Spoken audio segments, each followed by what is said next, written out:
Good evening, everybody. We're already a little bit late on our schedule, but we'll just let still a few minutes for people to come in. I'd just like to take this opportunity to thank you all for being here, especially on such a nice day, nice and sunny day, to welcome Dorie. So maybe there will be more people coming, but might be still a good moment to start. So my name is Karine Joly, and I'm in charge of academic coordination and innovation for executive education programs. The reasons I'm being here tonight is just because I think I'm the first person who met Dorie at HEC. We met about a year and a half ago when our book, Reinventing Yourself, was going out of our business school press. And so we got along pretty well, and we felt that it would be interesting to have Dorie in our program. But she was living in the U.S., so in Boston. She's still living in the U.S. in Boston, so it was difficult to have her come. So we had a couple of webinars with Dorie. Maybe I know some of you attended the webinars, and we were commenting on the fact that she's become as famous as or Kat has become as famous as Dorie because she's been a character in those webinars. Just a few words of introduction about Dorie. She's a marketing specialist, strategy specialist. She's also a specialist in communication, branding, and especially personal branding, and that's why we're here. She's been a journalist in the past, presidential campaign spokeswoman. I've never asked you for which candidate you were working with. And now you are a consultant and adjunct faculty and speaker in various schools. So we're very lucky to have you here, and because the idea was to actually celebrate the fact that Dorie's book is being translated into French. It's now I think in the bookstores and under the title Se Reinventer. It's there. So it's really my pleasure to welcome Dorie and welcome you all to celebrate this great publication. Now I will leave the floor to you just to tell you that, well, Dorie will organize the conference as you like, of course. We'll have about an hour and a half of talk and Q&As, and please take advantage of the fact that Dorie is with us tonight. And then let's say by 8:15 or so, we'll share a cocktail and can continue the conversation over drinks. Okay, so thanks again. Have a good evening.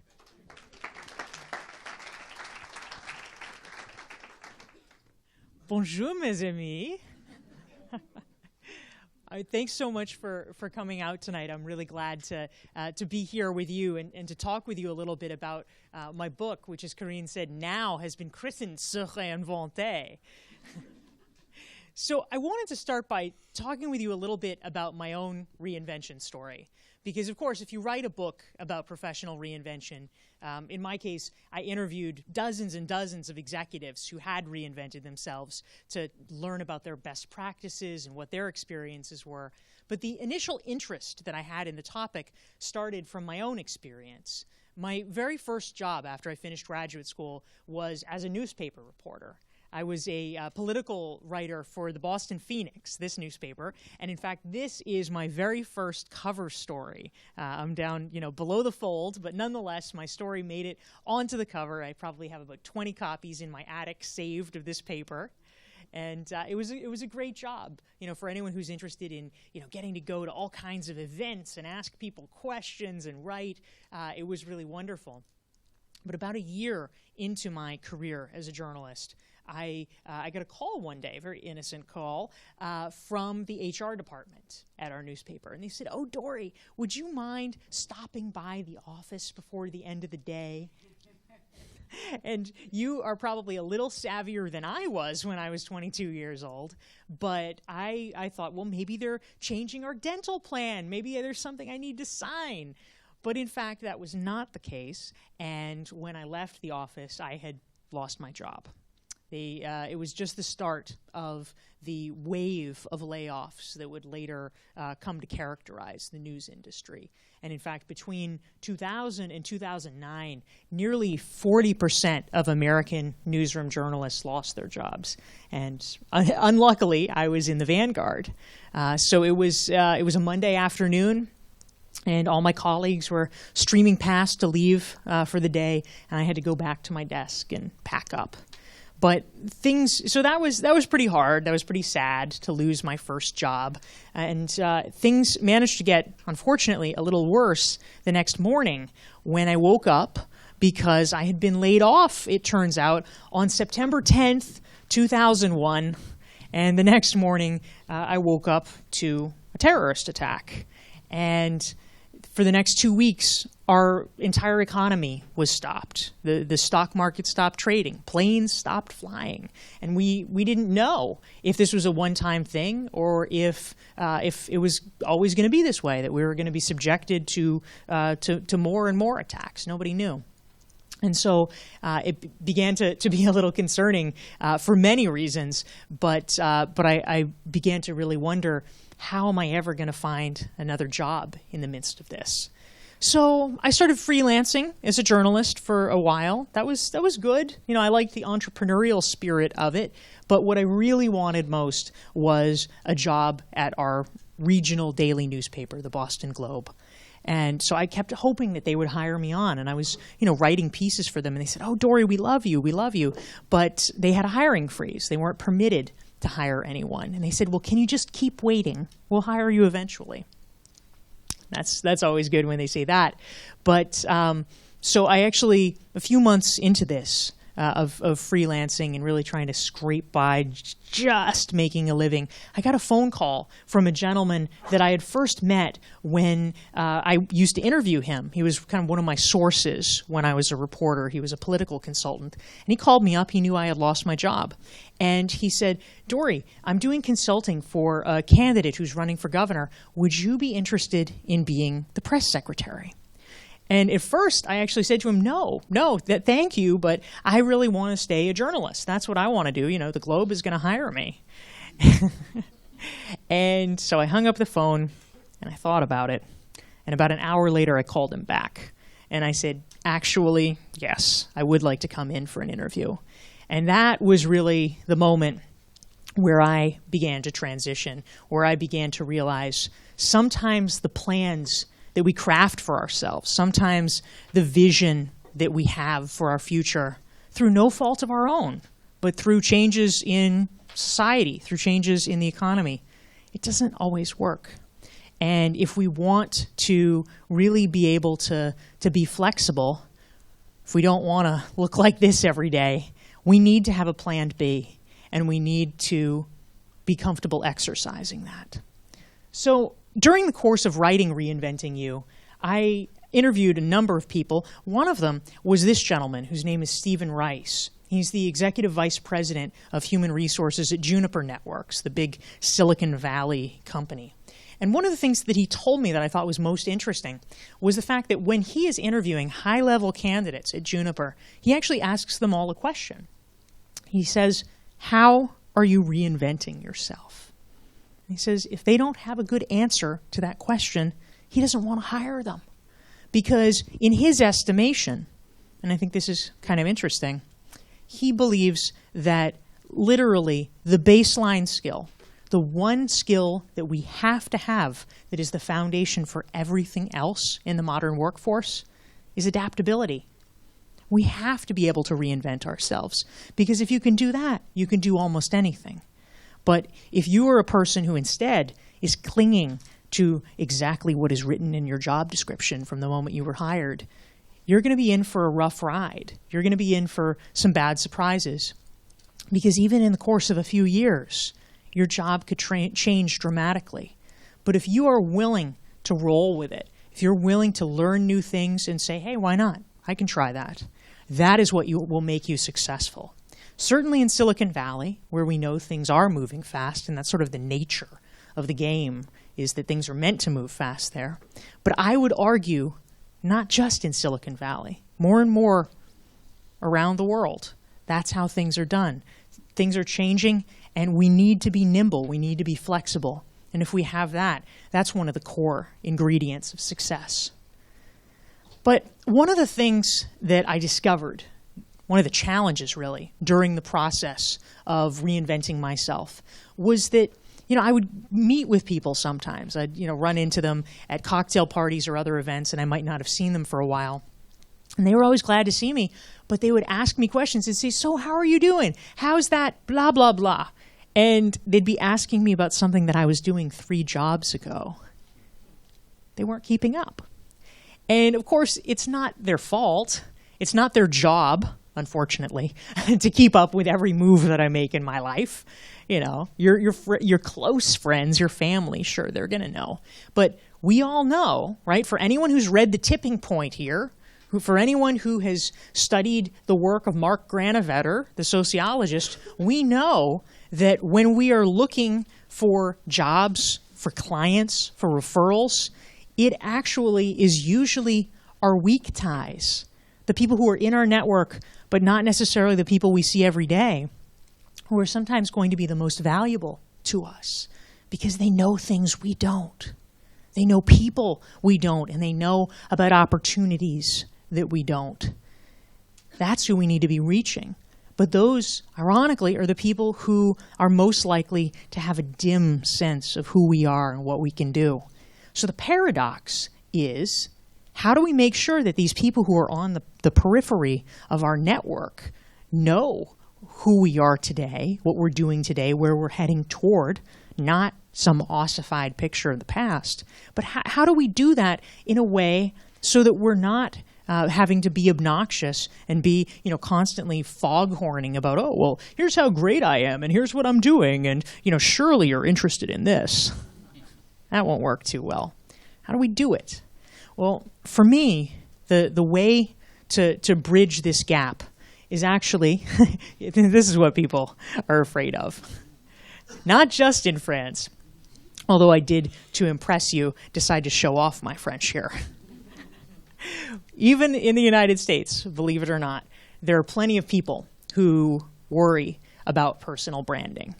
I mean, for me, personal branding is the way to bridge the gap, to make sure that other people really understand who we are, what we're capable of. But literally, even the term, sometimes you say the term and people say, I don't want to be a brand.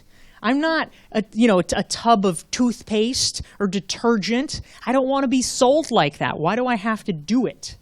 And it gets very frustrating for them because they feel like they don't want to be boxed into some kind of fake, salesy, inauthentic thing, which I understand, because that actually is not what I'm talking about. What I'm talking about when I talk about one's personal brand is something quite different. The term, just to take a little step back for a moment, the term personal branding came to prominence in 1997. 1997. That was like the hardest part of French I had to learn. It's like, why does it take me 3 minutes to say the year? But I got it. Once we hit 2000, it was a lot easier. But so 1997, Tom Peters, some of you may know his work. He's a great American management strategist. He was the author in the 1980s of the big bestseller In Search of Excellence. And so in 1997, he did this Fast Company cover story called The Brand Called You. And that really inaugurated the era of people talking about personal branding as a concept. But what I will say to you is that even if the terminology is relatively recent, the concept has been around for millennia. Because fundamentally, when we talk about personal brand, it is a synonym for your reputation. That's literally what it is. What do people say about you when you leave the room? Is it what you would wish that they would say about you? There's a lot of professionals who say, "Oh, I don't have a personal brand. I don't want to deal with my personal brand." But everybody does have one because everybody has a reputation. People think something about you. So the question is, does it match what you want? And if it doesn't, if you care about your career, if you care about your professional life, it's probably a good idea to try to take steps to close that gap. That's what we're talking about. This is not about inauthenticity. This is not about, let's stick my finger to the wind and try to see what I think the world wants and then pretend to be that. On the contrary, it is actually about getting clear on who you are, what you can contribute, and then making sure that people really grasp that. That's what we're talking about. So that was what led me to write my book, Reinventing You. And as Corinne mentioned, it's now out in French. Se réinventer, définir son marque personnelle, imaginer son futur. I just love saying it. And just as an FYI for you guys, because apparently there have been a few questions, it is not here, but if one desires it, I feel I can say this with impunity because I'm American and you expect it anyway. If one desires it, it is available on Amazon.fr. You can get it in English and in French. So that's my little note to you guys as an FYI. But so that was what led me to write Reinventing You. And so what I'm hoping to do tonight with you guys is a couple of things. First, I wanted to share with you some general thoughts about personal branding and professional reinvention. What are some of the key themes that I think about or that may be useful to you as you think about it and really are diving into your own personal brand? And then second, I think it's important. You good people are spending your time. It's beautiful weather out there. Why are you in this classroom? I want to give you 5 takeaway tips that starting tonight. Yeah, that's right. You're here for the tips. Starting tonight, starting tomorrow, you can use these tips and hopefully they will be beneficial to you. It's like a smorgasbord. You don't have to do all 5, so don't stress out. But you can pick the ones that you like, that feel the best to you. So the first piece, when we talk about reinventing our personal brands, the way that I think about it, there's really 3 phases to this process, right? The first phase is getting clear on what your current brand is. What do people think about you now? How are you perceived? Because if you don't have a sense of that, it's really hard to do anything else. I mean, I can appreciate this. I'm there with you. I think we all probably think we know what our brand is. We say, oh, sure, I know this. I know what people think about me. But I'll tell you one story. And basically the point of this is that we all have blind spots. And the reason they are called that is that we don't even know they exist. That's the problem. We don't know what we don't know.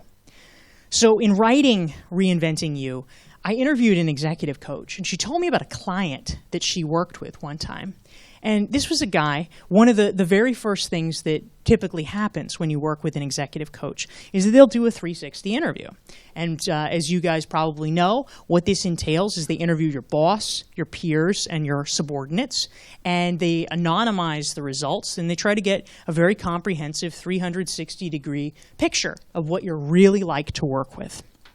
And so she was working with this client, and when she was interviewing people, she was getting back terrible feedback about him. People said, he's a jerk, he's arrogant, he doesn't listen, he doesn't respect me. It was pretty bad. And what was even more surprising for her when she presented him with this information was 2 things. Number 1, he was completely shocked to hear this. He had no idea people felt this way about him. But number 2, almost the sad part, was that in his heart, he was not like that. It wasn't that he was a jerk, that he didn't care about people, that he didn't respect them. It was that he had a bad habit. He would interrupt people. He would do it enough that they constructed a rationale for why that was the case. They built a story. Oh, he's interrupting me. That must mean he doesn't care about what I think. And over time, it just became self-reinforcing. And over time, it meant that people didn't like to work with him, and it meant that his career was being stalled because people thought he had a bad personality. So we think sometimes when we talk about personal branding and professional reinvention, I think that sometimes people are held back by the idea that, oh, if I have to reinvent myself, it's going to be so hard. It's going to take such a long time. Oh, it'll take years. And, let's be honest, sometimes, depending on what you want to do, if you need to get a doctorate in something, sure, that will take some years, absolutely. But there are also some changes, there are some reinventions that you can do that can happen almost instantly if you are open to hearing them and open to truly listening and taking action. And so when this man heard the feedback and realized what people thought of him, he was horrified. And so he started to change.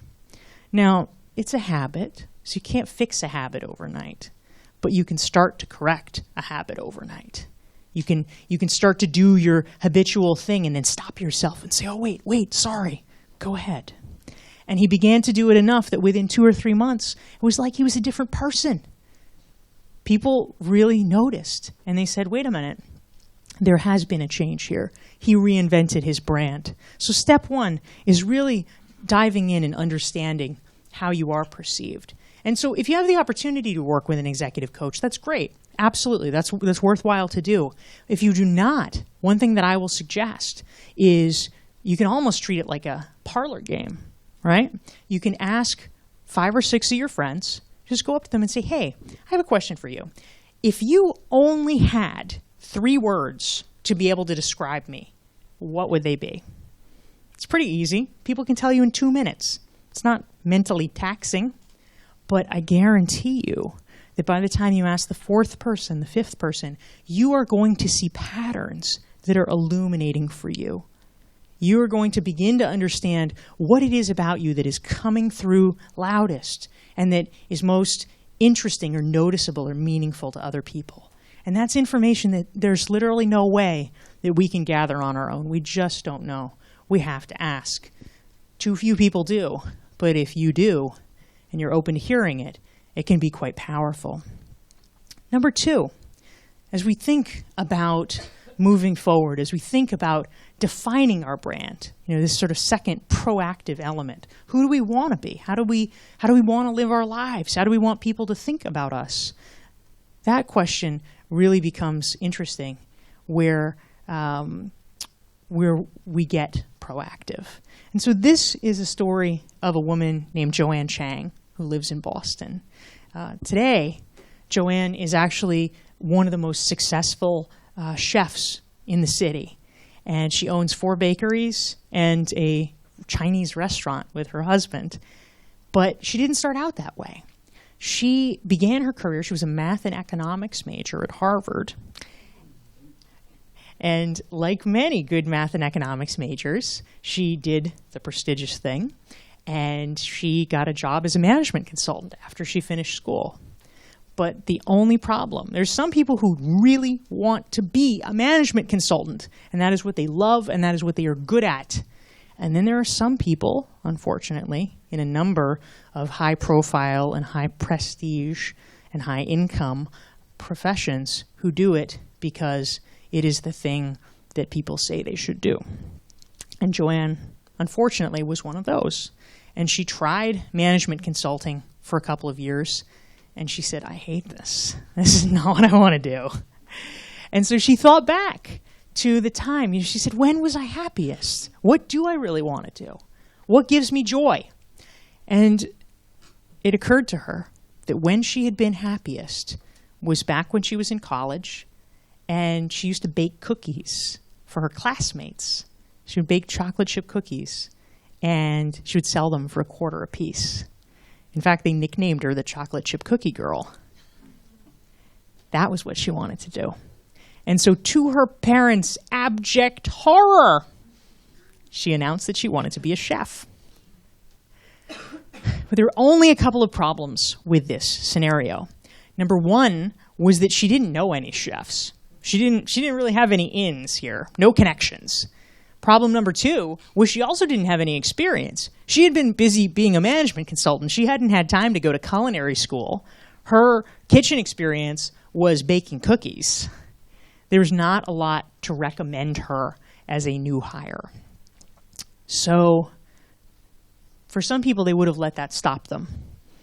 But for Joanne, she tried something so different that she managed to break through and get noticed in a way that eludes most people.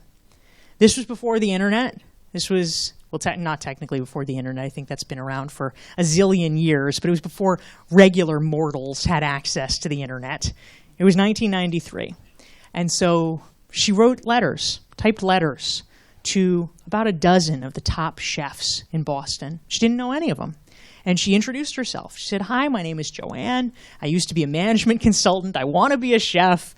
I will do anything. I will start at the bottom. Can we talk?" And it turns out that the very next day, Lydia Shire, who was one of the most famous chefs in Boston, her prep cook quit. So she gets this letter and she says, "Well, okay, I'll bring her in."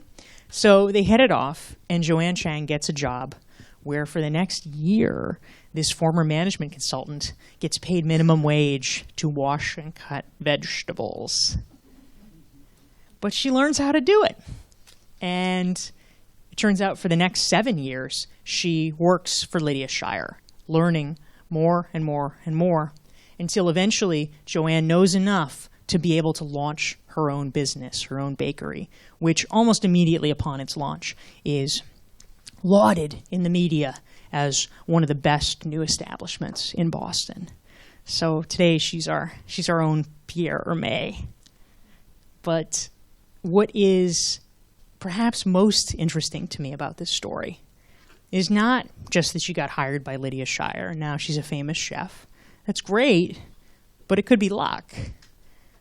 But one thing isn't luck, and that is the fact that over the course of the next 3 weeks after she sent that letter, every single one of the chefs that she wrote to wrote back to her. Every single one. And I will argue that the reason for that is that too many of us are waiting. We're waiting to see what the job openings are. Oh, in Joanne's day, it was waiting for the Sunday newspaper to see what the listings would be. Today, it's, scrolling through the internet, looking for the postings. What's out there? What could I possibly get? That's the game that everyone else is playing. The game that Joanne played was, where do I want to go in life? Who do I want to work with? What do I want to learn? And she made her own opportunity. She made her own curriculum. And that is so unusual, and so few people do it, that she immediately stood out, and everyone got back to her. That's something that we can ask ourselves. What do I want to learn? How can I create my own curriculum? Similarly, one of the questions that we need to ask, I think, as we go through the reinvention process is, what are our real skills? Now, you all, I'm sure, know what your skills are on your resume. Oh, I know Microsoft Office. Oh, I'm a strategic thinker. Good, okay, great. But those are the obvious skills. Sometimes in our reinventions, we need to peel back the layers and think about what are our non-obvious skills. This is a woman, Lisa Granick, who I profiled in Reinventing You / Se Reinventer. And she had a very prestigious career track. She had gotten her law degree at Yale. She was now getting her doctorate in the study of law at Yale. She was studying for a PhD so she could become a legal scholar and professor. She had had a Fulbright. She was an expert. She was writing her dissertation on the history of sexual harassment law in the former Soviet Union. What else would you write your dissertation about? Come on. So there was only one problem here too, however, which is that at least as Lisa got closer and closer to graduation, she realized this is not what she wanted to do. And it can be a little alarming sometimes because she said, I have just spent the last decade of my life studying for this thing that I am on the cusp of achieving, and I realize it is the wrong thing. What do you do in a situation like that? For Lisa, if you look at her resume, you could say, well, clearly you could be a legal scholar. That's not what she wanted to do. Okay, then, well, you could be a lawyer. You could take on clients and argue cases. She didn't really want to do that either. She hadn't had any other jobs. It's not like there was a second career she could fall back on. She'd spent a decade investing in this. And so a lot of people would have been stymied by this. But so Lisa went through, she finished her doctorate, got it done. But instead of immediately jumping into something, she decided to take a little time. And like Joanne, she asked herself the question, what do I really love? What do I really care about? In Lisa's case, the answer, perhaps you can relate, is wine. So Lisa loved it. She thought it was great. She thought it was fascinating. But she had never studied wine. She didn't have any experience, much like Joanne. She had an interest in it. She had zero experience. And so if you were her career counselor, if you were advising her, this is not a very promising situation. You have the ultimate credentials and degree in the thing you don't want to do, and you have zero credentials in the thing you do want to do. Not good. But Lisa didn't stop there, and she began to peel back the layers of her resume. It's not, what's the line item? What does it say you can do? She began to say, well, what can I really do?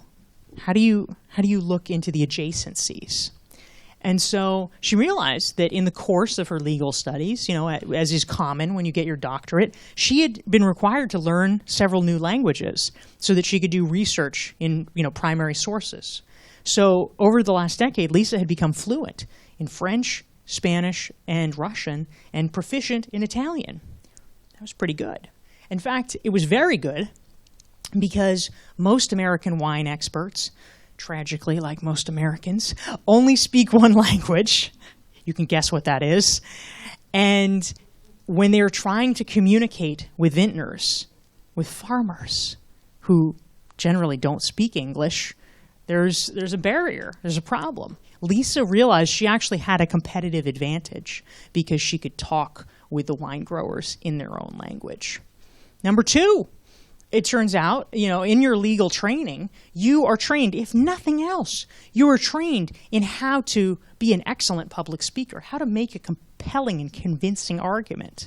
Lisa had learned how to do that, and she realized that was almost immediately applicable in the wine market, because fundamentally wine, if you want to be successful, if you want it to be sustainable, wine is a business where you have to sell.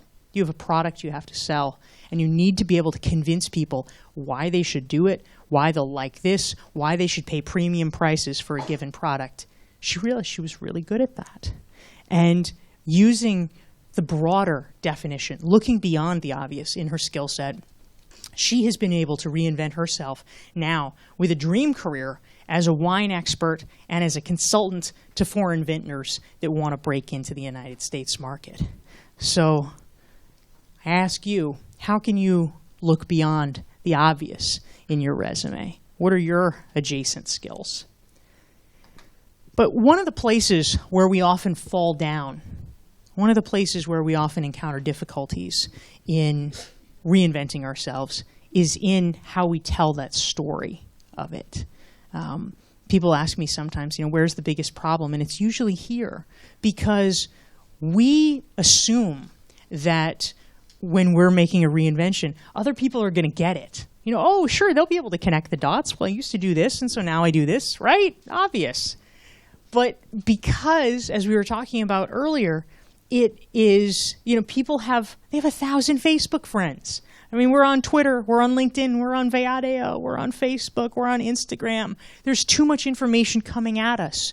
People are not taking the time to think about the question, oh, so he used to do that, but now he wants to do this. Huh. Oh, okay. They're not soaking it in. It might make sense to you, but unless you connect the dots for them, they are probably not going to be able to make sense of it themselves. They'll say, oh, that's weird, okay. And, it'll go out of their heads. But these are the people.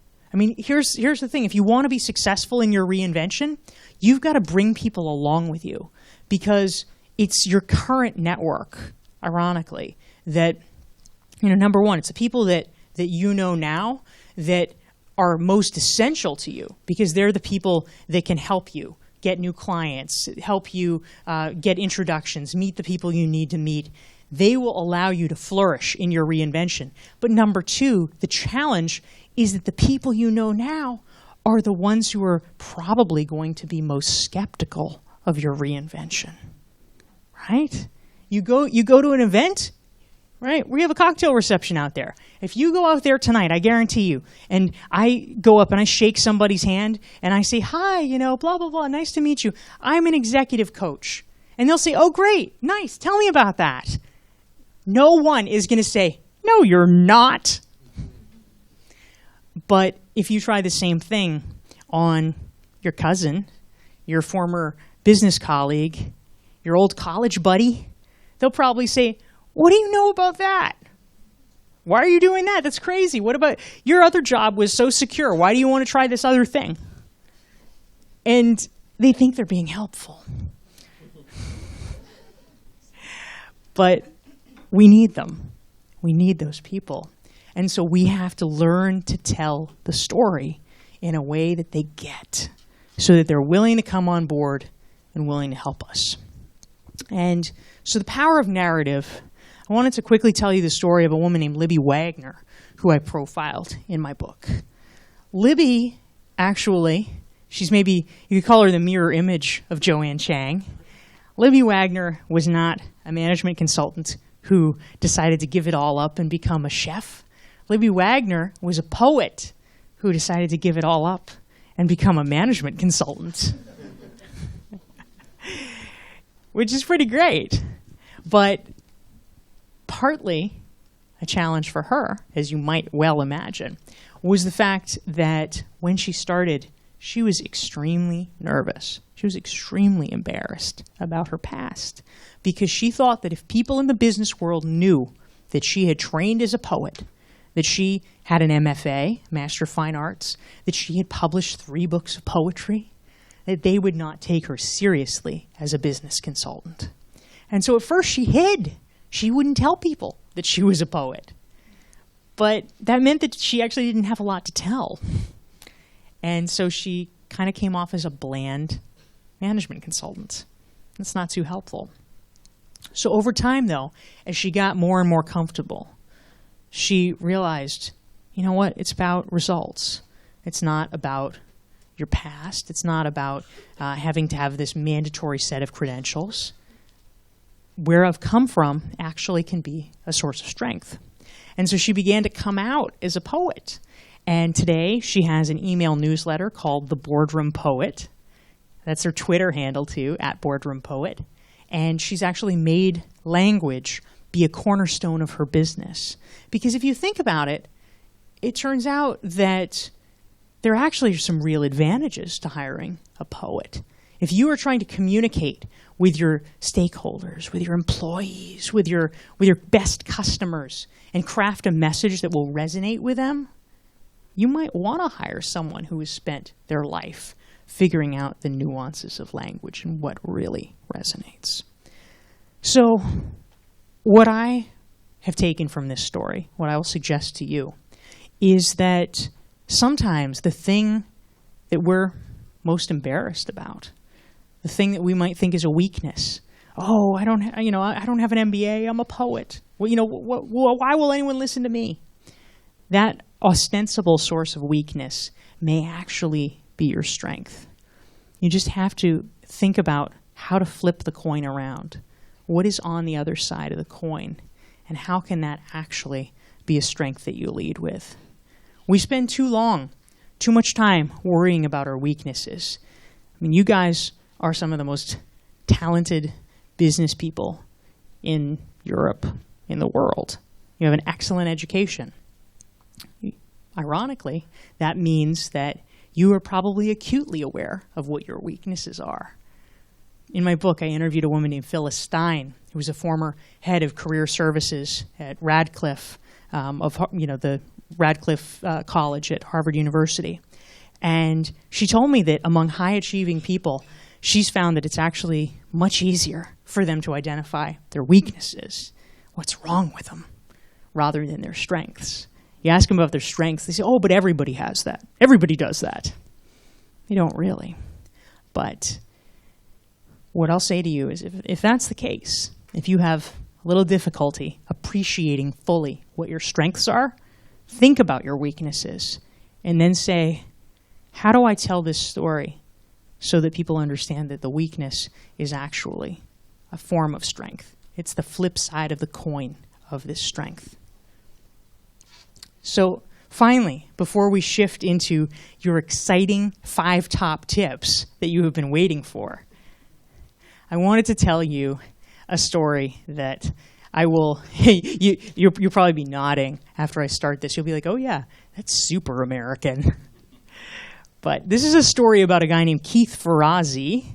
Some of you may be familiar with him. You may have read his books, which were bestsellers in the US. One is called, the really famous one is called Never Eat Alone, which is a networking book.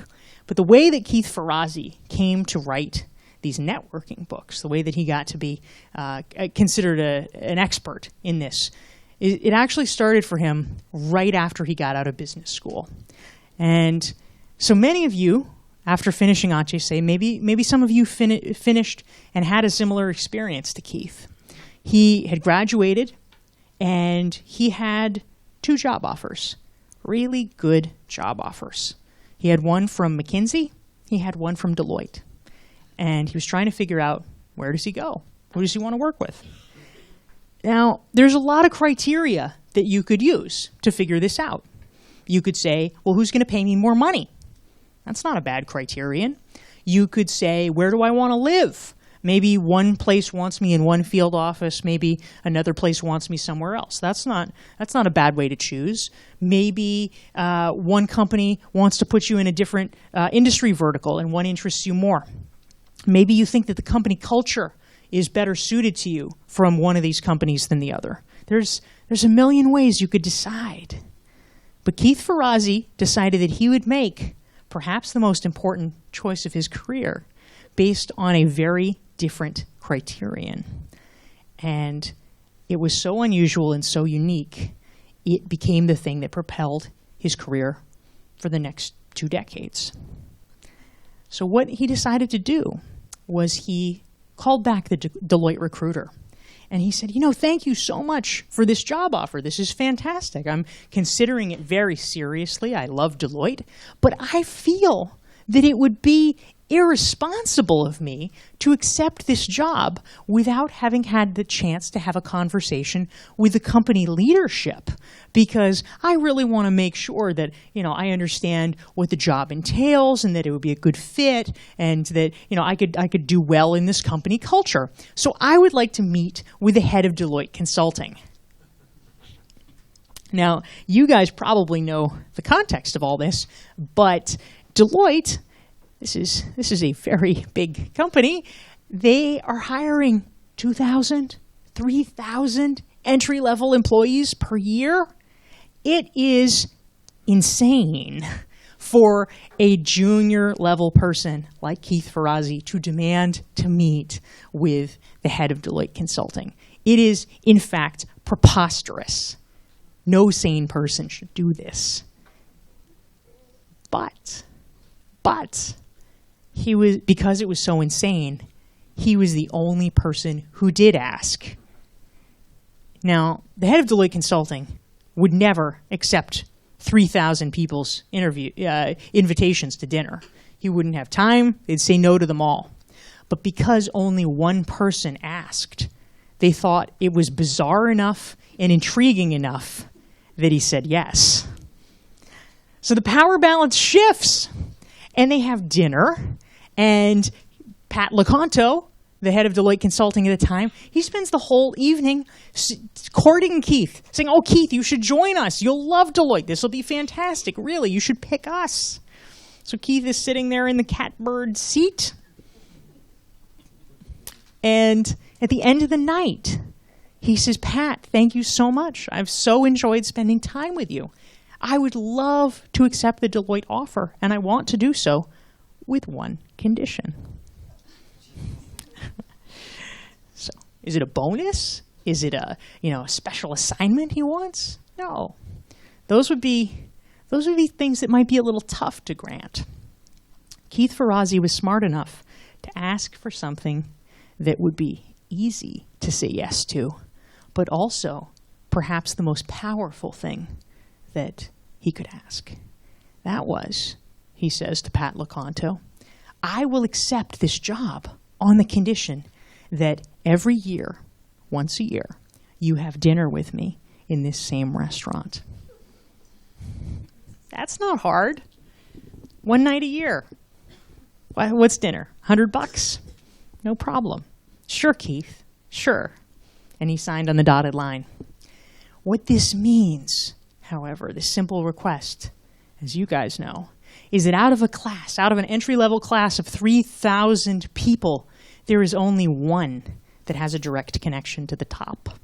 There is only one whom the head of the company knows by name and has spent 3 hours having dinner with and learning about. Keith Ferrazzi became noticed. And as a result of being noticed, he was able to escalate his career dramatically. Within 8 years, he was appointed to be Deloitte's first chief marketing officer. And from there, his career has gone on to great fame. In the US, he's a bit of a business celebrity because he asked. He was willing to ask the question that other people hadn't even thought to ask. So I promised you tips, and I'd love to talk with you about some of them. And as Corinne mentioned, after we're done, I'm eager to talk with you and hear your stories, your experiences, and take any questions as well. But I wanted to make sure that I left you with some tangible options, some tangible possibilities that hopefully can enhance your experience. So, number one, most critically, I didn't want to disgrace my countrymen, so I figured I have to have a Top Gun slide. So, some of you may be familiar with the concept of the wingman. In a very literal sense, a wingman, if you've seen Top Gun, Tom Cruise is the fighter pilot, and there's his buddy over there, Anthony Edwards. If you are a fighter pilot, you have people shooting at you. And if you want to make sure that your plane does not go down, you need a friend. You need a trusted friend who is flying next to you and taking out the bad guys before they can hurt you. You need someone who is watching your back. In a very metaphorical sense, that's what we all need in business. And some of us, casually, unconsciously, have developed it. I will ask you to think, to consider consciously developing a wingman. And here's what I mean by it. There's research that's been done by two of my favorite academics, Robert Cialdini from Arizona State University and Jeffrey Pfeffer from the Stanford Graduate School of Business. And they've discovered two things, one of which we all know, the second of which very few of us know. The first thing that we all know is that if you are perceived by other people as being a braggart, as being someone who is overly self-promotional, they will not like you. They will not listen to you. We all know that. But number two, far less well known, if someone else says those same positive things about you, people will think you're amazing. So we could wait, and maybe we'll get lucky, and someone will say something nice about us to the right person, and that would be awesome. We love it when that happens. But I'll suggest that we don't have to wait. If you have a wingman, you could do this tonight. Go to a trusted friend or colleague, someone that you like and respect and would not yourself hesitate to recommend. And you say, at the next networking event, at the next conference. I will talk you up if you talk me up. You make a pact.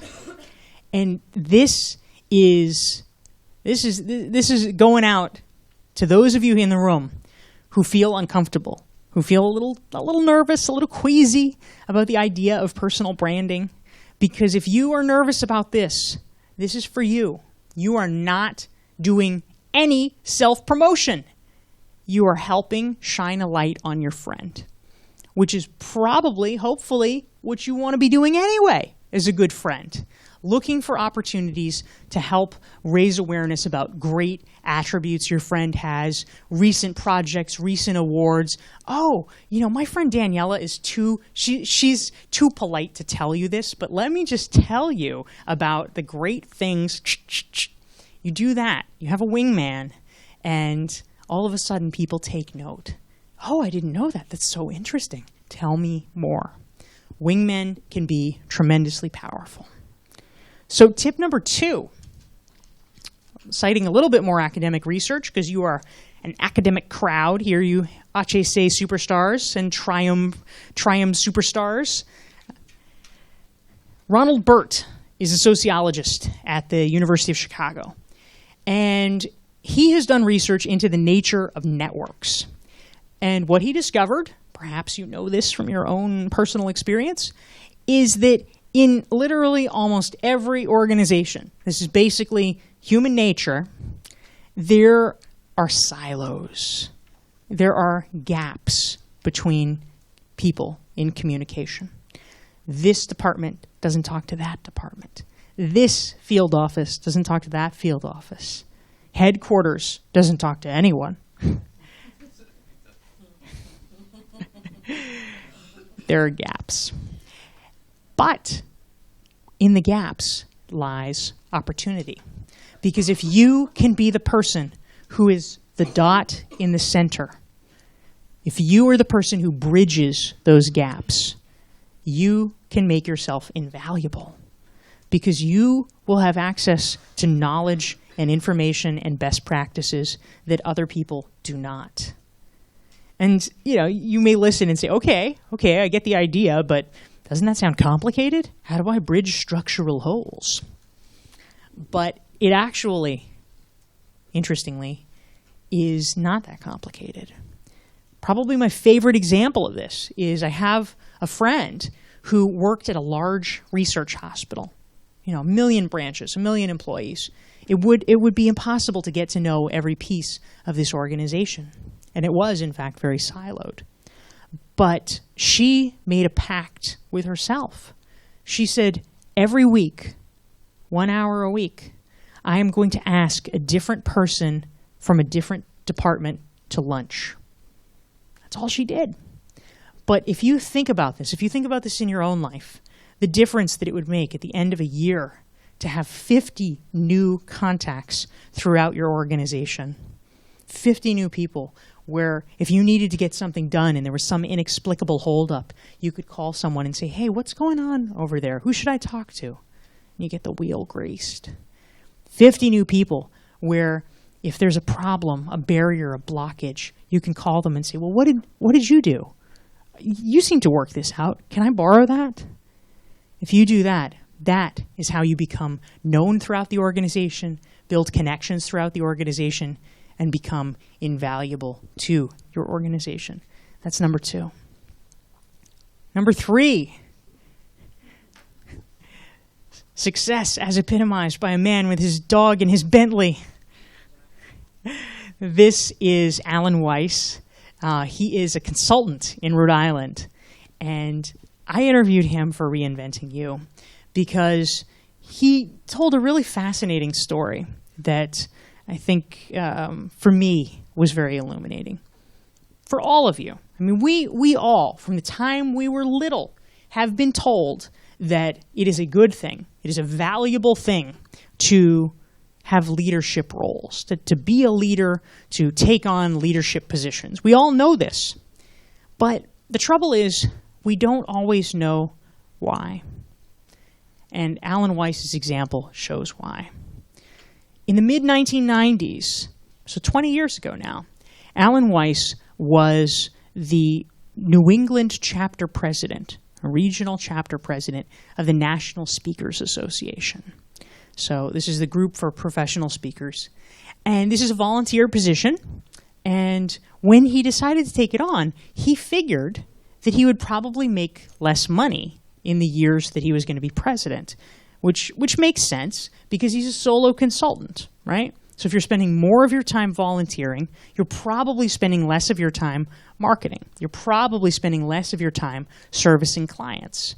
So he figured, all right, I'll probably take a little bit of a hit, but I'm okay with that. I'll have a good experience. I'll learn some things. I'll meet interesting people. I will do it anyway.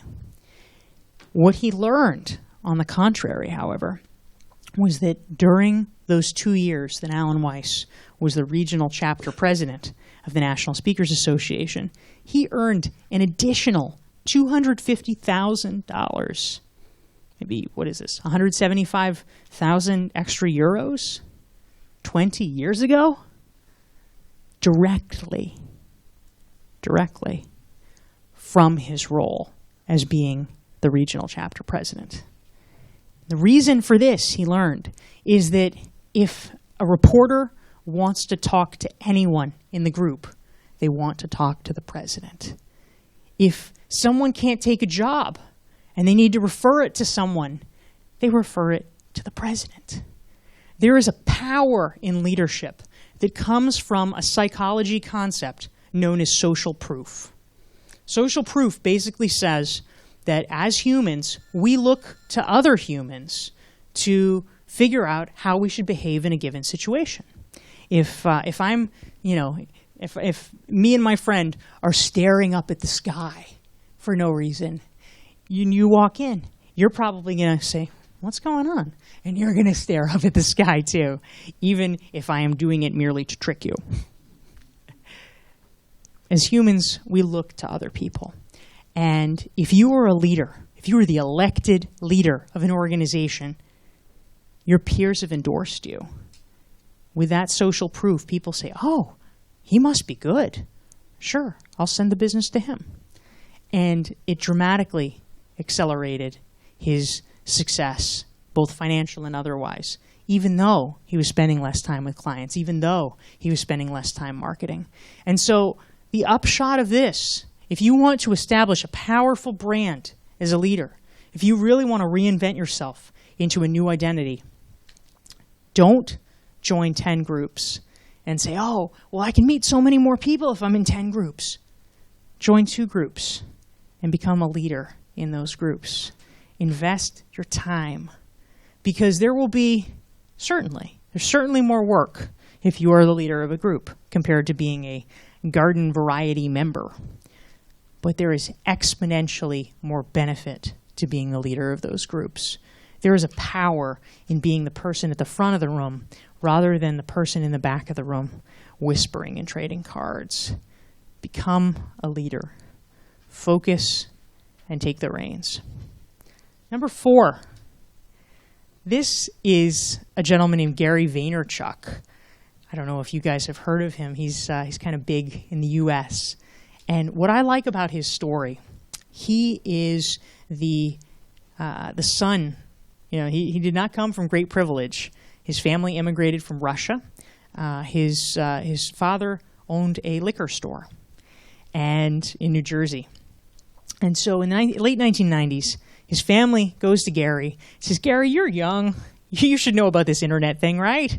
We want you to help us figure out how to sell wine and alcohol online. Can you help us do that?" And so he said, "Okay." So he took it on. And at first, he thought about becoming a blogger, writing up blogs, because that was the really common thing to do at the time. But he wasn't a writer. He hated writing. Some of us love it, some of us hate it. And he said, "Oh no, this would be terrible. I can't force myself to do this." But he thought about what his strengths were, and he was a good talker. He loved telling stories. He loved talking about wine. And so he decided to create a video blog. So every day he would film a 30-minute episode, which is pretty long for the internet, 30-minute episode of a show called Wine Library TV. At its peak, Wine Library TV had 100,000 daily viewers and became so successful. Gary Vaynerchuk broke through and basically became a public celebrity. He was on all the big TV shows in the US. He got signed to a multi-million-dollar 10-book contract because he was so well regarded as a social media savant. He has subsequently, in fact, he's done so well, he reinvented himself from being a wine salesman working for his family's business to being a social media consultant. He has a 300-person agency doing it now. Now, why does this matter? How does this relate to you? The way that I will argue that it relates is that these days, we're all knowledge workers, right? We are people who deal with ideas.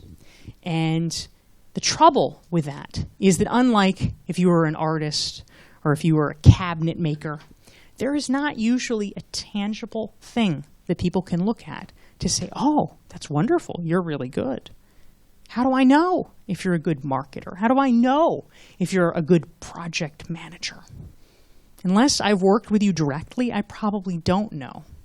And particularly in a place like Europe, a place like France, where it's a little tricky sometimes to get rid of people once you brought them on board, you don't really want to take a lot of risks. So the question for us is, how do you mitigate your employer's sense of risk? How do you make it feel safer for them to want to hire you? The internet is a very powerful way to do it. Because if you create content, whether it is written content, in Gary's case, it's video content. You could do podcasts, for audio content, literally.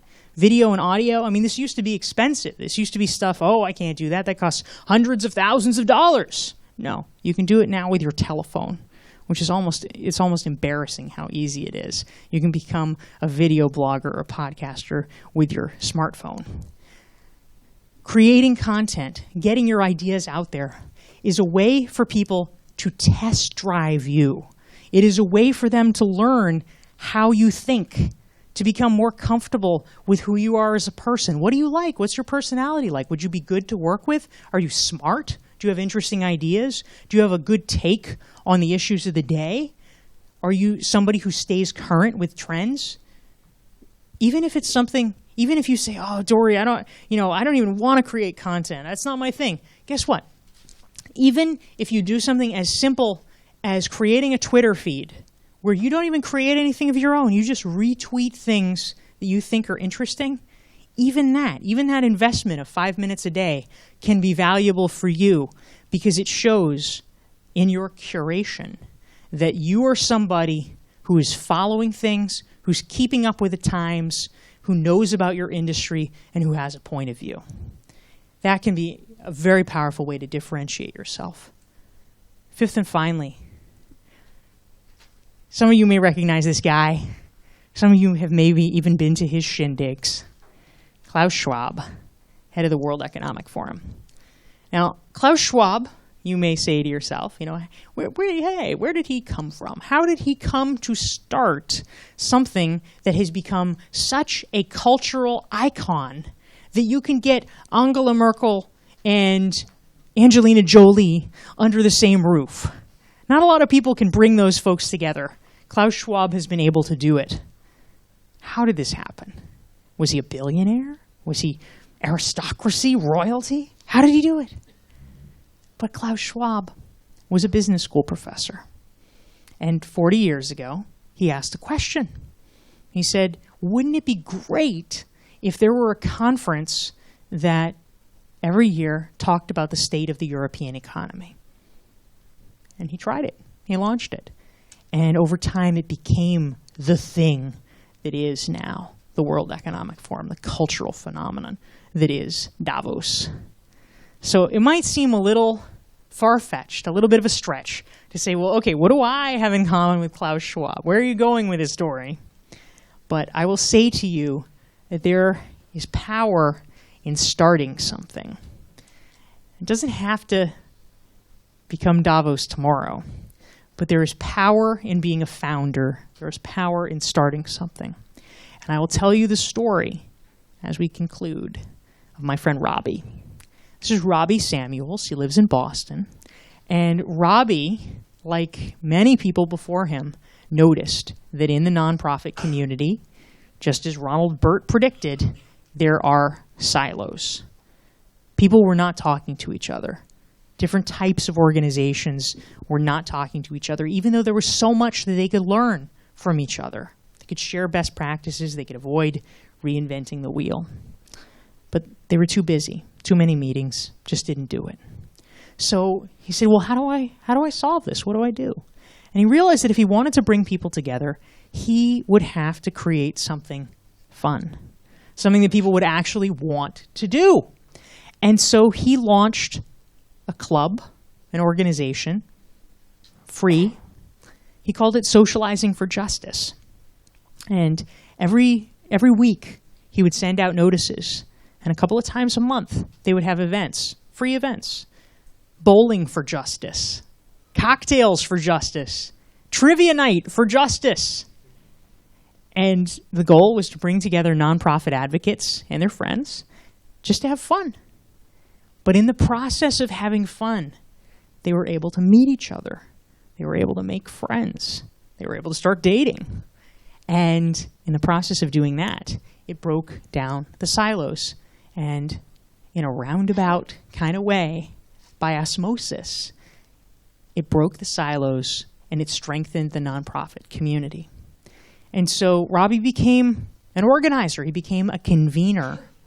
And for the past 8 years, he has run this organization. It now has 2,500 members.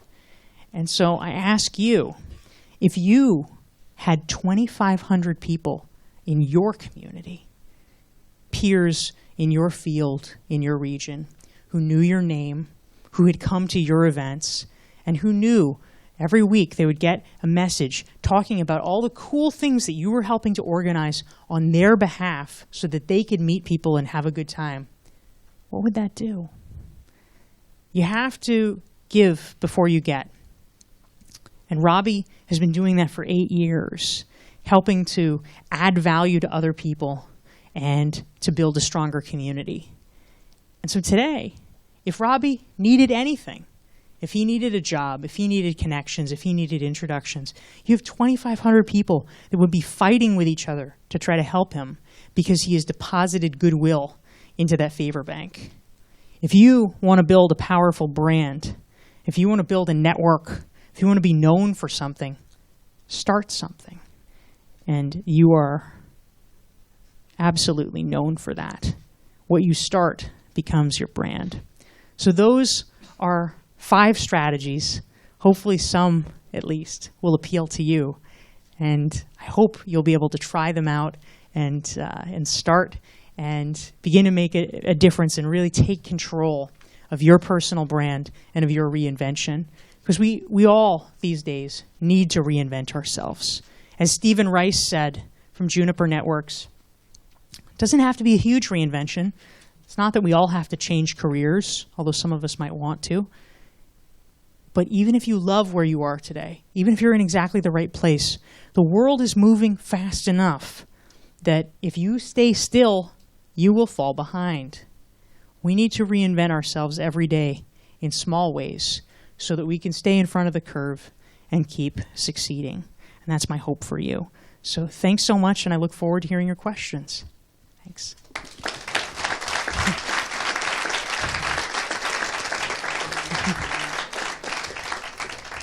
So I see one super eager questioner over here. Corinne is just going to come down and bring a microphone to you, and then we'll take yours. Thank you. Good evening. Very interesting conference. I already saw you on the internet, so it's the second time I'm interfacing with you. One simple question. You said you need to reinvent yourself because standing still is not an option. How many times can you, or do you have to reinvent yourself in one lifetime? That's right. It's like a cat. Do you have 9 lives, or? No, I don't believe in reincarnation, but I believe you can have many lives in one lifetime. Excellent. Thank you. Great question. So how many times can you reinvent yourself? How many times should you reinvent yourself? So I think it's becoming more and more accepted and understood that people will probably change their careers. You know, maybe not so dramatic. Maybe not, oh, I was a lawyer and now I'm a yoga teacher. But, you know, although that could be. But, you know, people want to do different things. They want to learn and grow. In the past, it was often looked upon that if you did something else, maybe you were a dilettante. Maybe, you know, there was something wrong if you were changing. But now it's much more standard for people to understand that as part of human nature, we want variety. We want to learn and grow as people. And whether it's because of professional fulfillment or sometimes because of external circumstance, like me losing my job in journalism, we need to reinvent ourselves. So if I had to give a ballpark, I mean, I'd say, so number one, in small ways, you know, as I said, we have to always be reinventing. We have to try to make reinvention a habit. How can we learn new things? How can we try new things? But in terms of big reinventions, it's going to vary by person. I would say, let's say you're going to roughly be working from the time you're 20 to 70, something like that. Let's give it a ballpark. Let's say, you know, some people will start earlier or later or what have you. But let's say there's 50 years where you're putting in a lot of good work. I would guesstimate that every 10 years or so, you probably need to switch it up. That doesn't have to be huge, but just, you know, these are these points of demarcation. You don't want to be reinventing yourself 5 times in 3 years, because after a while, people stop taking you seriously. Okay, whatever. I'm not going to pay attention to this one because you know, maybe I'll clue in for the next one because it's all happening too quickly. So you don't want to wear out your welcome with it, but if you know, say 5 or 6 times, I would say that's probably becoming fairly common for people to just make shifts to keep things interesting and to keep their lives moving forward. Other thoughts, questions? Or if you have stories that you'd like to share. Here, that's okay. I've got this, Karine. I'll hand it over. How do you measure success? Très philosophe. How do you measure success? Thank you. Good question. So obviously it's a pretty personal metric. Everybody defines success differently. For some people, it could be, you know, do I make a lot of money? Am I doing what my parents want me to do? You know, those are sort of the standard things where people look outside for affirmation. But I think that more and more, if you really want to be successful for the long term, if you want it to stick so that you feel good about success and don't, you know, march along for 20 years and then when you're 40 freak out because you decide, oh, these external measures of success are actually, you know, not the thing that I value. You know, I mean, ideally we want our lives to have a reasonable narrative thread. We want there to be cohesion, not, you know, okay, I'm you know, going along doing this thing, and then you hit a wall, right? Ideally, you want to try to blend things together. And the best way to do that is really, you know, the starting point of personal branding and professional reinvention, as we said, is beginning to really get to know yourself, to look inside. And you can't be successful in reinventing yourself if you never have known who you are. Now, for some people, you know, maybe they were encouraged to sort of tamp down their own individuality, their own personality, and that can be tough. I think that the current challenge, the challenge that we have as individuals to be successful, is to really understand as clearly as we can what is unique about us, what do we feel passionate about, and what is the unique contribution that we can make. If we can answer those questions, that is the baseline of almost any definition of success. your definition of success, if you love being outdoors, might be that you have a job that allows you to, spend a lot of time in your garden in the summer. That could be a huge metric of satisfaction. Maybe for some of you, you love being in Paris. So as long as you can live in Paris and have a great life where you can have coffee with your friends regularly, maybe that's success. For other people, it could be that you don't really feel you've made it until you've made a difference in helping to equalize inequalities in the developing world. And so you want to make a contribution as a social entrepreneur. We all have different things driving us, but we will never know them unless we know ourselves first. And so I think that's really the starting point. So it's a great question, and thank you for asking. Other thoughts? Yeah, here, I'll hand this over too. Hi, my name is Monica. I just wanted to know how would you react to a culture that is not ready to accept people reinventing themselves? I think I had been forced to reinvent myself in my life, and I've heard a comment very often that maybe people will share here, oh, you have a very atypical profile. And so you have so many skills. Yeah, but you're sort of, and I use a French term, you are a mouton à cinq pattes. I don't know if, is a goat with 5 things. So that's, how to switch the mentality of the people when a culture is unready to endorse and to embrace difference and to see the power of reinventing yourself. And how to switch the people mentality or just the person that is in front of you interviewing you, saying, you see, I've done what it takes to be here in a new position. So now value this for what it is. Because I'm sure that I will keep reinventing myself. Great, thank you. Thank you. Awesome question. So I have 2 answers to that. The first one is that maybe some of you guys have experienced this in your own lives. I find that oftentimes, and this is not universally true, because there are some people that are real ideologues. They have fixed ways, fixed mentality. Nothing you say will ever convince them. But for the vast majority of people, they're not necessarily 100% fixed. Maybe they just kind of swerve a certain way because they haven't thought about it, or because that's how the culture goes. They haven't really examined their beliefs. And so in those cases, oftentimes, those people take their cues from us. And so if we explain to them how they need to view us, I think that sometimes that can be incredibly powerful. And so, for instance, I'll give you a personal example. I don't know, this is in America, so you're probably all like, oh, TMI, too much information. But I'll tell you anyway. You came to see the American, you will get American-style excitement. So I'm gay, and I grew up in this little small town, right? It's not necessarily very friendly to this. But I learned early on that if you want people to treat you with respect, people look sad, right? But people look for weakness. They look for doubt.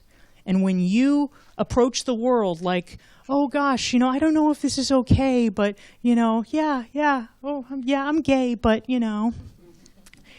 people can act like jerks because they sense the blood in the water. If you come to people with confidence, and if you say, you know what, this is who I am, and, no big deal, of course, then people say, oh, really? Oh, yes, of course, okay. They follow our lead. And so if we can help set the context, if we can help explain to them, they say, you have a very unusual resume. How interesting. You're just like a 5-headed goat. Then, at that point, some people, not you, but some people would say, gosh, well, yes, I know that my resume is non-traditional, but really I can still do this job and I'll be great at it because, there's a tendency, right? Because it puts us on the defensive and we say, oh, but really I'll be okay. Really I can do as good of a job as these other people. And that's what they're looking for, because they say, all of a sudden, yes, so I have way more power than you, so I can treat you like crap. And that's what happens. Instead, we've got to flip it. They say, oh, you have a very unusual resume. This is it's very, very strange. And you can say, yes, and that's exactly why you need me. Let me explain. And you go on to say, because I did this, I'll be able to do that for you. Because I did that, I'll be able to do this for you. And if you hire another traditional candidate who has been taught to think the same way and do the same things, you will get the same results. And I think that you're hiring for this position because you want different results. You want better results. And you need to bring in someone who thinks differently to be able to do that. If you would like to be able to have that kind of success in your organization, that's what I'm here for. So we need to teach them how to think. All right, we're in it together. That's awesome. All right, other thoughts, other questions? Tell your story. Yeah, absolutely. Let's see. This is a little far from me, so Corinne, would you mind coming around with that? Thank you so much. Thanks.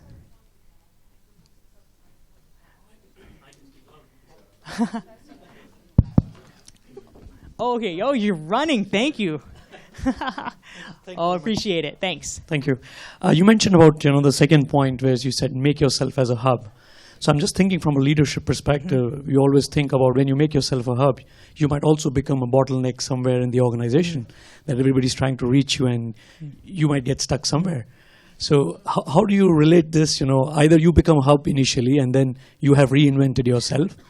Then is that the next step that you then try to reinvent somebody else in your hub and spoke model, for example, and somebody else becomes the hub and you move up the ladders this way? How do Thank you. So this one go out? Wow. Oh, yes. We may have a battery issue, so maybe I'll steal this one too. Thank you so much, Corinne. Thank you.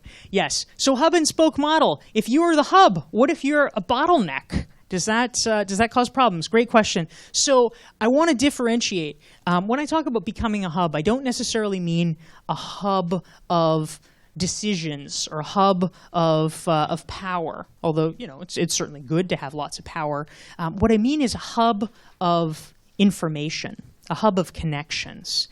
So I agree with you entirely. You don't want to be in the position where, I'm indispensable because they can't make decisions without me. And so even though it's 3 a.m. on a Saturday, they're calling me because they need me. That is the wrong kind of indispensable. The right kind of indispensable is you are someone who knows people across the organization. You are somebody who is not just having lunch with the same people every week, having meetings with the same 10 people. You are not just the person who, like most people, goes through your company and you think about it and you realize, oh, wow, I actually only know people on my floor. And if you get off at a different floor at your company, you don't know who these people are. That's problematic. You want to know people and be known by people. That's really the trick. The other thing, too, I'll mention, is that in my book, Reinventing You, I profile a guy named Dan, who is a technology executive, and he told me a story about the fact that one day he essentially woke up and realized that because he had been, he'd been happy in his company, he liked it, he'd been working there for a decade, but he realized that all of his connections were in his company. And if you have that same experience, if you've worked at the same company for a long time, if all of your eggs are in that basket, as we like to say in the US, that's a very dangerous place to be. Because if you lose that job, if there's a problem with your company, you don't have other people to turn to. You don't have other people to help you. And so if that's the situation, maybe the networking you do, the hub and spoke, maybe it's not within your company, maybe it's outside your company.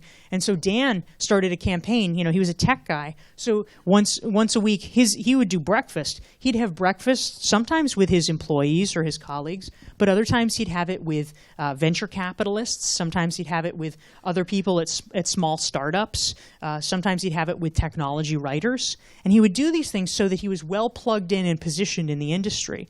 And when the time came where he wanted to change jobs, he actually knew enough people that he could do it. And he realized that he never wanted to make himself that vulnerable again. That as long as you have a broad network, it's got to be deep but also broad. And if you have that balance, that's a way of really protecting yourself professionally. So thank you. It's a great question. So I see one more over here. So here, I don't want to make you keep running, Karine. So I'll let's see here. I'll play Phil Donahue here. Here you go. Great, thank you.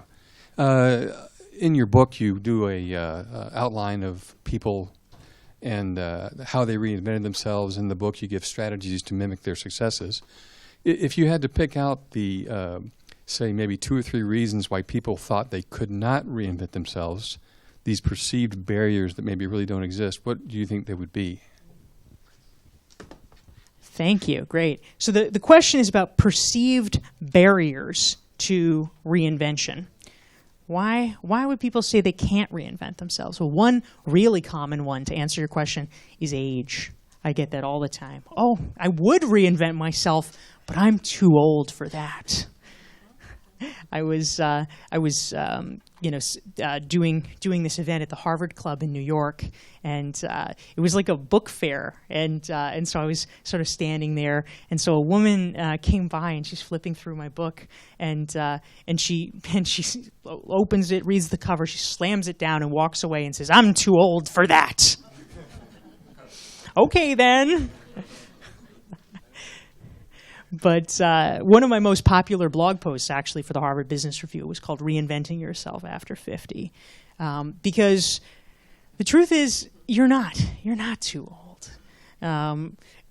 Many times, people think that their options are limited, and that reinvention is a young person's game. But I will argue, much to the point of the question that you asked, that this is something that we need to be doing throughout many phases of our life, and perhaps especially as we get older, because we've got to think of new ways of doing things. And so two barriers, sort of sub barriers that come along. One is that people who are older who try to reinvent themselves, they often tell me that they get asked, people look at their resume and they say, "Oh, well, you're obviously great, but you're too experienced for us."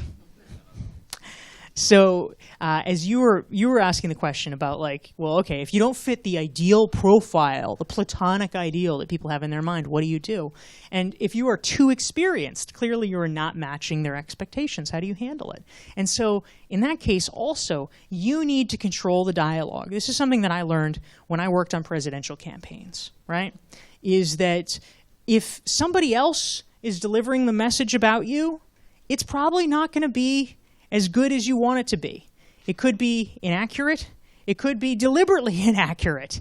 You need to deliver your own message. And so if you think that someone is going to go there, if they're going to say you're too experienced, you need to lead with that and say, you know what? I know that in this position, you may actually have initially been imagining that you wanted, to hire someone who, didn't necessarily have all these lines on their resume. You may be concerned, in fact, about what it would be like to have someone as an employee who, in the past, has been a manager of many people. You might be concerned that that would be an issue, but I want to tell you that it wouldn't be, and here's why.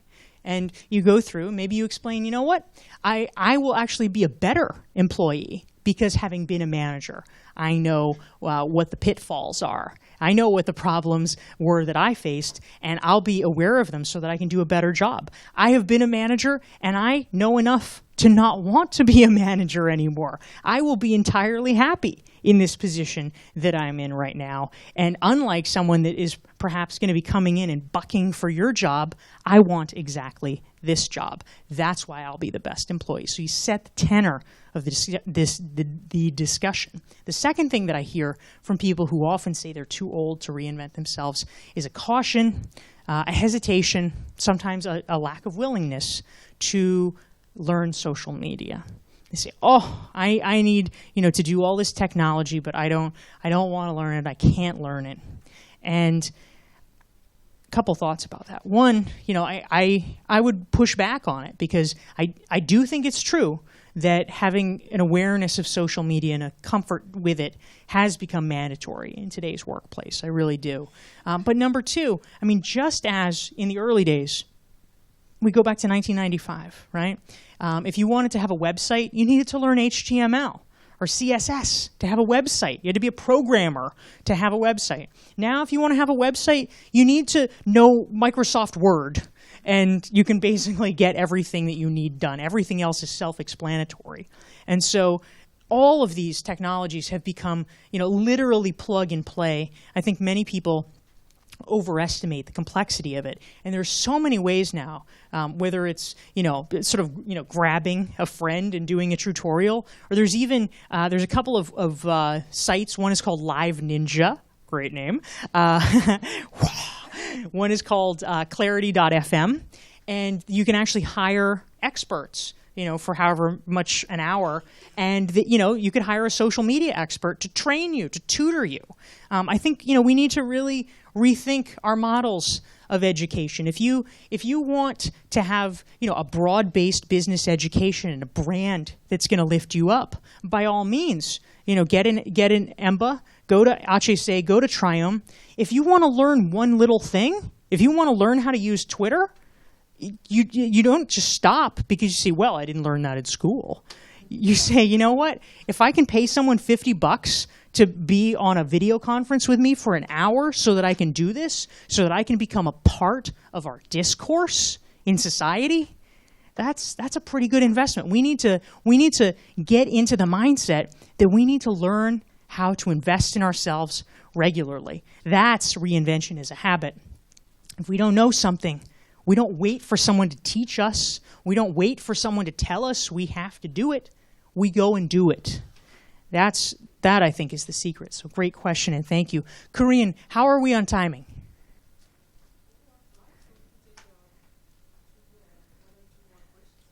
Okay, absolutely. Couple more questions? Yes. Thank you. It's not a question. It's just a tip. Because oh, good. I want tips. Not for you, for us. All right. When you talk about reinventing, I was thinking about an article that I read. The name of this article title is Ambidextrous CEO. I think there are some points about reinventing. You have to make coexisting core business and innovating business. You have to be yourself and become who you will be. Yes. And that's innovation. That is innovation. I think that you have to be your own CEO about your own brand. And thank you. And you have to market your own product, and your product is you. So yes. It's like marketing and to be CEO of yourself. Amen. Yes. Yeah. Thank you. That is a good tip for all of us. I appreciate it. I think you're exactly right. It's an HBR article. Yes. Ambidextrous CEO. Yes, thank you. I've read that one, and it is a good article. Definitely worth checking out. So we have time for one more if anybody has a last comment or question that they would like to make. And, of course, I'll be available for chit-chat during the cocktail reception as well. So, anyone else? Yeah, we got one more there, so right in the middle. You spoke about your book. Yes. What's your job, concretely? I'm sorry, what's my job? What's your job? Like literally, what do I do for money? Yeah. Glad you asked. I want to work with you. How's it going? I'm gonna wingman. This is great. Thank you. So thank you for that question. So actually, one of the things that I often write and speak about, and I'll just mention that if any of you guys are interested in this topic and would like other free resources, on my website, which is dorieclark.com, I have about 400 free news articles that I've written, blog posts for Forbes and Harvard Business Review and other outlets, and I have 160 free podcasts. So if you would like your Dorie fix, you can really overdose. But yeah, so one of the things that I often write and talk about is that careers really are changing these days. And in addition to the fact that we often need to reinvent ourselves, that we need to change jobs or change careers, sometimes we have to rethink the nature of what a career really is. And so in my case, I don't actually have one thing that I do. I have about 4 things that I do, all of which give me money in different ways. So number 1 is that I teach, and so I spend my most time in teaching for Duke University's Fuqua School of Business. So I do a number of engagements teaching for them. I also, as Karine mentioned, teach for HEC, which is great, and I think about 4 other universities I have teaching relationships with. So that's number 1. Number 2 is that I write. So I have my book, which now. So we have Reinventing You / Se Reinventer. I have another book, just as an FYI, that's going to be coming out a year from now. That is a book about how to position yourself as an expert in your field, which might be of interest to some of you guys. And I blog regularly for a number of outlets. Number 3 is I give speeches. Sometimes I do things for my pals, my academic pals here, for free. But often when I'm speaking to corporations, I get paid for that. So that's one source of revenue. And then the 4th is that I have a consulting business. So companies hire me to do marketing strategy work for them, both sometimes for their individual executives and then sometimes for the company as a whole. So that's sort of the career mix that I have.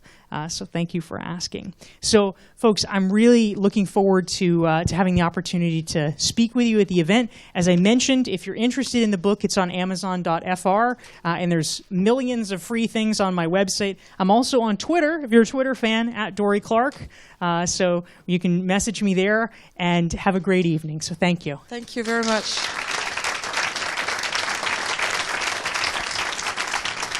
Thank you, Dorie. And at the cocktail, you have to promise.